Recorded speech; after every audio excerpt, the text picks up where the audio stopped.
एक निर्धन व्यक्ति था। वह रोज भगवान विष्णु और लक्ष्मी देवी की पूजा करता था। अपनी पूजा में वह हमेशा यह मानता कि प्रभु दरिद्रता दूर कर दो। वह अक्सर सोचता कि काश उसके पास राजा की तरह धन धन होता। वह स्वयं तो ऐश मौज से जिंदगी बिताता ही किसी को भी गरीब न रहने देता। एक बार दीपावली पर उसने पूजा की और यही मंशा दोहराई। भगवती लक्ष्मी उसकी आराधना और मन की भावना दोनों से प्रसन्न हो गई। वह उसके सामने प्रकट हुई और उसे एक अंगूठी देकर कहा, इसे धारण कर लो। ये तुम्हारी सारी मनोकामना को पूरा करने में सहायता करेगी। अंगूठी सामान्य नहीं थी। उसे पहनकर उस व्यक्ति ने जैसे ही अगले दिन धन पाने की कामना की, उसके सामने धन का ढेर लग गया। वह खुशी के मारे झूम उठा। उसे भूख लगी, मन में अच्छे पकवान खाने की इच्छा हुई। कुछ ही पल में उसके सामने पकवान आ गए। अंगूठी का चमत्कार मालूम पड़ते ही उसने अपने लिए आलीशान घर, नौकर चाकर आदि तमाम सुविधाएं जुटा ली। लक्ष्मी जी की कृपा वह सभी साधन संपन्न हो गया। उसे किसी प्रकार का दुख, कष्ट या चिंता नहीं थी। नगर में उसका बहुत नाम हो गया। अमीर बनते ही उसे गरीबों के कष्ट से क्या वास्ता। उसे अपनी प्रार्थना भी याद नहीं रही। एक दिन उस नगर में जोरदार तूफान आया। फिर बारिश होने लगी। कई गरीबों के छप्पर उड़ गए। वे आश्रय की तलाश में इधर उधर भागने लगे। एक गरीब बुढ़िया उसके बंगले में आ गई। उसे देख वह व्यक्ति चिल्लाया, है बुढ़िया कहाँ चली आ रही है बिना पूछे। बुढ़िया ने बताया कि उसके सिर से छप्पर उड़ गया है। वह कुछ देर के लिए वहां रहना चाहती है, लेकिन उस व्यक्ति ने उसे बुरी तरह डांटा। बुढ़िया ने फिर विनती की, गरीब पर तरस खाओ, मेरा कोई आसरा नहीं है। इतनी तेज बारिश में कहाँ जाऊंगी? थोड़ी देर की ही तो बात है, किसी कोने में पड़ी रात काट लूंगी। लेकिन अमीर व्यक्ति को जरा भी दया न आई। उसने नौकरों से धक्के मरवाकर बुढ़िया को घर से बाहर करा दिया। जैसे ही सेवकों ने उस महिला को दरवाजे के बाहर फेंका, जोरदार बिजली कौंधी। देखते ही देखते उस व्यक्ति का मकान जलकर खाक हो गया। उसके हाथों की अंगूठी भी गायब हो गई। जिस वैभव पर वह इतरा रहा था, पल भर में राख के ढेर में बदल गया। उस व्यक्ति के सामने लक्ष्मी जी थी, जो बुढ़िया कुछ देर पहले उसके सामने दीनहीन होकर गिड़गिड़ा रही थी, वही अब लक्ष्मी जी के रूप में उसके सामने मन मुस्कुरा रही थी। वह समझ गया कि उसने बुढ़िया को नहीं, साक्षात लक्ष्मी जी को घर से निकाल दिया था। वह देवी के चरणों में गिर पड़ा। देवी बोली, तुम इस धन के योग्य नहीं हो। जहाँ निर्धनों का सम्मान नहीं होता, मैं वहाँ निवास नहीं कर सकती। तुमने अपनी दयालुता की भावना त्याग दी, मैं तुम्हें त्याग रही हूँ। ये कहकर लक्ष्मी जी उसकी आंखों से ओझल हो गई। 1 साल के भीतर वह व्यक्ति उसी दरिद्रता की स्थिति में खड़ा था। इंसान दुख में भगवान को याद करता है, भक्ति में डूबकर सच्चा बने रहने का प्रण लेता है, लेकिन उसी भगवान की कृपा से अच्छे दिन लौटते ही उसकी नीयत बदल जाती है। अपने जड़ों को हमेशा याद रखना चाहिए।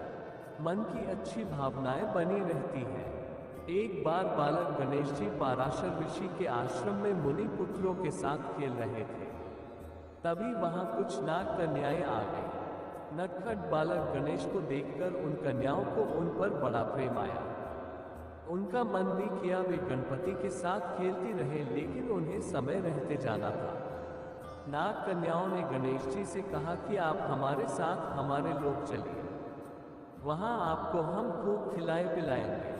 अपने हाथों से आपके लिए उत्तम मिष्ठान, उत्तम पकवान बनाकर खिलाएंगे और आपकी सेवा सत्कार करेंगे। नाग कन्याएं बार बार आग्रह करती रही नागलोक चलने की। अच्छे भोजन का प्रस्ताव लंबोदर क्यों ठुकराते भला। बिना किसी को कुछ बताए उनके साथ नागलोक चल दिए। इधर गणेश जी अचानक बिना किसी को बताए एकदम से गायब हुए तो आश्रम में हड़कंप मच गया। चारों तरफ उनकी खोज होने लगी। गणेश जी तो निश्चिंत होकर नाग कन्याओं के साथ नागलोक की ओर जा रहे थे। नाग लोक पहुंचने पर नाग कन्याओं ने उनका हर तरह से सत्कार किया।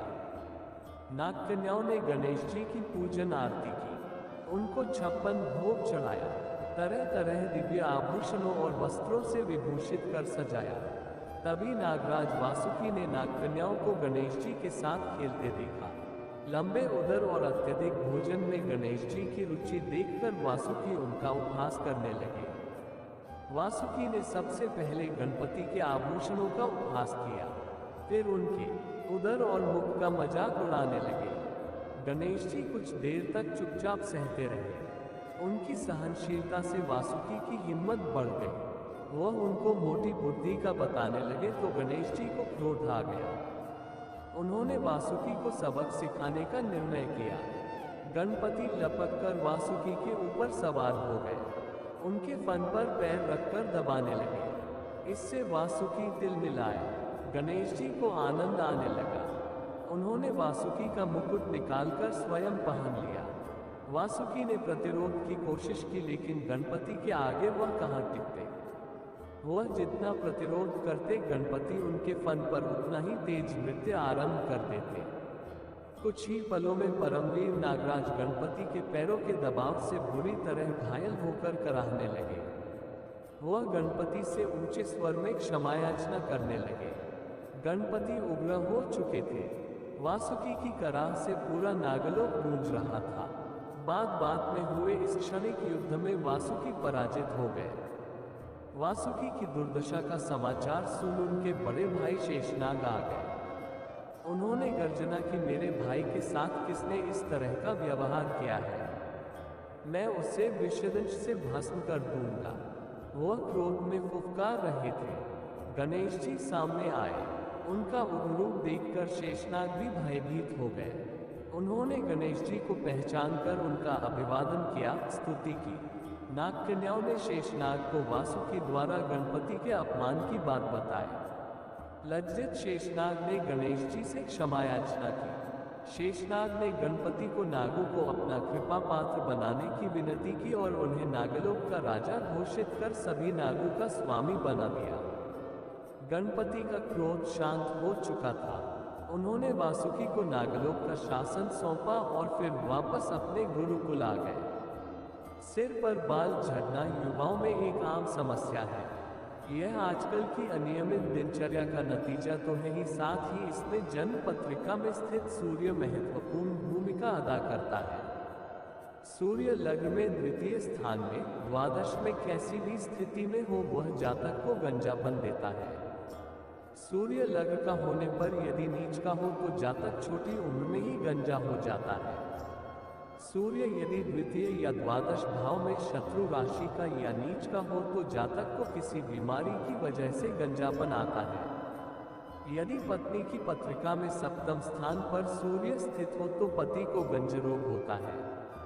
यदि स्त्री की पत्रिका में सूर्य सप्तम स्थान पर हो तो उसको चश्मे वाला तथा गंजे सिर वाला पति प्राप्त होता है। गंजेपन से बचने का उपाय, सूर्य उपासना करें। घोड़े या गधे के खुर की राख को खोपरे के तेल में मिलाकर सिर पर लगाने से गंजपन रोग समाप्त हो जाता है। घोड़े की लीद को पीसकर छानकर खोपरे के तेल में मिलाकर लगाने से गंजपन रोग का नाश होकर बाल उगाते हैं। काले तिल, हरिंगराज, हरड़, बहड़, आंवला का चूर्ण रोजाना रात को फांकने से बाल जल्दी आ जाते हैं। सच है कि कर्म स्वातंत्र्य मनुष्य देह की विशेषता है और इसी स्वतंत्रता के कारण ही वह कर्मफल स्वरूप भाग्य को स्थगित या परिवर्तित भी कर सकता है। विभिन्न प्रकार के पूजा पाठ, दान पुण्य, अनुष्ठान, व्रत उपवास, मंत्र जाप, गाय कुत्ते पक्षियों इत्यादि की सेवा, बुजुर्गों के चरण स्पर्श, रत्न धारण, औषधि स्नान जैसे उपचार उसी कर्म के प्रति प्रसिद्ध हैं जो भाग्य के रूप में हमारे पर लग गया है। हम हारते क्यों हैं? नियति प्रदत्त स्थितियों के आगे हम विवश क्यों हो जाते हैं? सिर्फ इसलिए कि अपने द्वारा किए गए जिस कर्म के परिणाम के रूप में हम भाग्य को भोग रहे हैं, उसे स्थगित करने योग्य कर्मबल हमारे पास नहीं होता। किंतु भाग्यजनित इन परिस्थितियों से मुक्ति हेतु ज्योतिष में जो उपरोक्त विभिन्न प्रकार के उपाय बताए गए हैं, वो एक प्रकार से हमारे लिए उस योग्य कर्मबल अर्जन का एक साधन मात्र ही बनते हैं। जन्म कुंडली में भावगत ग्रह शुभ स्थिति में है तो व्यक्ति को परिणाम भी अच्छे मिलते हैं। यदि अशुभ स्थिति में है तो बनते हुए काम भी बिगड़ जाएंगे। प्रतिकूल ग्रहों को अनुकूल बनाने के लिए ग्रह संबंधी मंत्र का जप या व्रत करें अथवा ग्रह संबंधी वस्तुओं का दान करें। यह उपाय इतने सरल और सुगम हैं जिन्हें कोई भी साधारण व्यक्ति बड़ी आसानी से कर सकता है। प्राचीन वैद्य रोग निदान एवं साध्यता के लिए पदे पदे ज्योतिषशास्त्र की सहायता लेते थे। योग रत्नाकर में कहा है कि औषध मंगलम मंत्रो हयन्याश्च विविधा क्रिया यस्यायुस्तस्य सिद्ध्यन्ति न सिद्ध्यन्ति गतायुषी। अर्थात औषध, अनुष्ठान, मंत्र, यंत्र, तंत्रादि उसी रोगी के लिए सिद्ध होते हैं जिसकी आयु शेष होती है। जिसकी आयु शेष नहीं है उसके लिए इन क्रियाओं से कोई सफलता की आशा नहीं की जा सकती। यद्यपि रोगी तथा रोग को देख परख कर रोग की साध्यता तथा आत्म मृत्यु आदि के ज्ञान हेतु चरस संहिता, सुश्रुत संहिता, भेल संहिता, अष्टांग संग्रह, अष्टांग हृदय, चक्रदत्त, शारंधर, भावप्रकाश, माधव निदान, योगरत्नाकर तथा कश्यप संहिता आदि आयुर्वेदीय ग्रंथों में अनेक सूत्र दिए गए हैं, परंतु रोगी या किसी भी व्यक्ति की आयु का निर्णय यथार्थ रूप में बिना ज्योतिष की सहायता के संभव नहीं है। आधुनिक समय में हम प्रतिदिन देख रहे हैं कि महंगे नैदानिक उपकरणों एवं तकनीकों की सहायता से मानव शरीर के अंगों प्रत्यंगों तथा धातुओं उपधातुओं के परीक्षणोपरांत भी डॉक्टर किसी निर्णय पर नहीं पहुंच पाते हैं। ऐसे में समझदार आस्तिक लोग ज्योतिषशास्त्र के द्वारा रोग निदान में सहयोग लेकर रोग निश्चय डायग्नोसिस कर निश्चित निष्कर्ष पर पहुंचते हैं और तदनुसार औषधोपचार तथा अनुष्ठान का सहारा लेकर व्याधि से छुटकारा प्राप्त कर सुखी होते हैं। महर्षि चरक अपने ग्रंथ चरक संहिता में दैव तथा कर्मज व्याधियों की व्याख्या करते हुए शारीस्थान में समझाते हैं। नहीं कर्म महत् किंचित फल यस्य न भुंजते क्रियाधना कर्म जारोगा प्रश्मन्यांति तत्क्षया निर्दिष्टम दैव शब्देन कर्म यत् पौर्वदैक हेतुस्तत्पि कालेन रोगानाम उपलभ्यते। उपचारों का विकास तो इस पर विश्वास होने या इस क्षेत्र में बहुत अधिक अनुसंधान करने के बाद ही हो सकता है। अभी तो परंपरागत ज्ञानों की तरह ही ज्योतिष के द्वारा किए जाने वाले उपचारों को बहुत मान्यता नहीं दी जा सकती, पर ग्रहों के प्रभाव के तरीके को जानकर अपना बचाव कर पाने में हमें बहुत सहायता मिल सकती है।